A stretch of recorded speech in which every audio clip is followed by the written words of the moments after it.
السلام علیکم viewers, welcome to doctor کے۔ آج میں آپ کے ساتھ شرمگاہ کو تنگ کرنے کا ایک قدیمی نسخہ شیئر کروں گی۔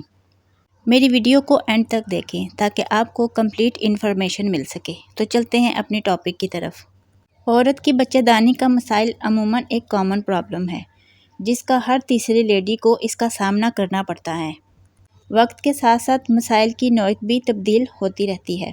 مثلاً اگر لڑکی جوان ہو اور اس کی یوٹرس لوز ہو جائے، یہ ایک سیریس پرابلم ہے کیونکہ یہ آگے جا کر اس کی ازدواجی زندگی میں مسائل پیدا کر سکتی ہے۔ مثلاً رحم کا مختلف امراض، انفیکشن چاہے بیکٹیریا ہو یا فنگل، انفرٹیلٹی بھی ہو سکتی ہے، اور وہ عورت ساری زندگی کے لیے بانجھ پن کا شکار بھی ہو سکتی ہے، یا اٹھارہ کا پیچیدہ مسئلہ ساری زندگی کے لیے بن سکتا ہے۔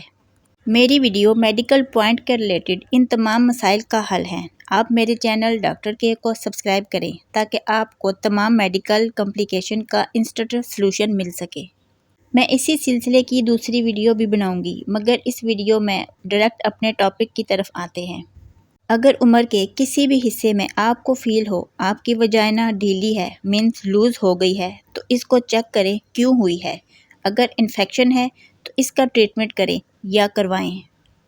اس کے بعد اگر کسی بھی تکلیف کا سامنا نہیں ہے اور صرف وجائنا لوز ہے تو آپ کو مارکیٹ میں ایک شربت بہت آسانی سے مل جائے گا جس کا نام ہے کرشی خاتونی سیرپ، جو کہ امراض نسواں کا بہترین حل ہے۔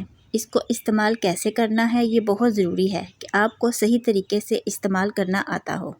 اس کو پینے کے لیے آپ کو لینا ہوگا آدھا گلاس ٹھنڈا پانی جس میں رات کی بھیگی ہوئی دیسی اجوائن 1 چمچ شامل ہو، یعنی ساری رات 1 چمچ اجوائن آدھی گلاس پانی میں بھیگی ہوئی ہو، اور اس کو صبح نہار منہ اچھے طریقے سے ٹھنڈا کر لیں۔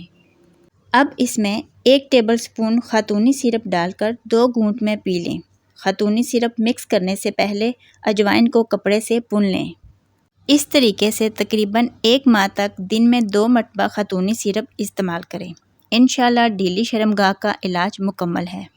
ایک بات کا خاص خیال رکھیں کہ جب آپ نے پانی پینا ہے تو اس میں 1 آئس کیوب ضرور ڈالیں۔ پانی کافی ٹھنڈا ہونا چاہیے۔ اور یاد رکھیں پریگننٹ خواتین اور جن کو مینسز ہوئے ہوں وہ استعمال نہ کریں۔ یہ ایک جنرل پرسکرپشن ہے۔ دیگر امراض کی صورت میں اپنے ڈاکٹر کی ہدایات کے مطابق دوا استعمال کریں۔ ملتے ہیں کسی نئی ویڈیو میں۔ اپنا بہت سارا خیال رکھیں اور مجھے دعاؤں میں یاد رکھیں۔ ویڈیو اچھی لگی ہو اور فائدہ مند لگی ہو تو میرے چینل ڈاکٹر کے کو سبسکرائب کریں اور اپنے دوستوں کے ساتھ شیئر کریں تاکہ وہ بھی اس ویڈیو سے فائدہ حاصل کر سکیں۔ تب تک کے لیے اللہ حافظ۔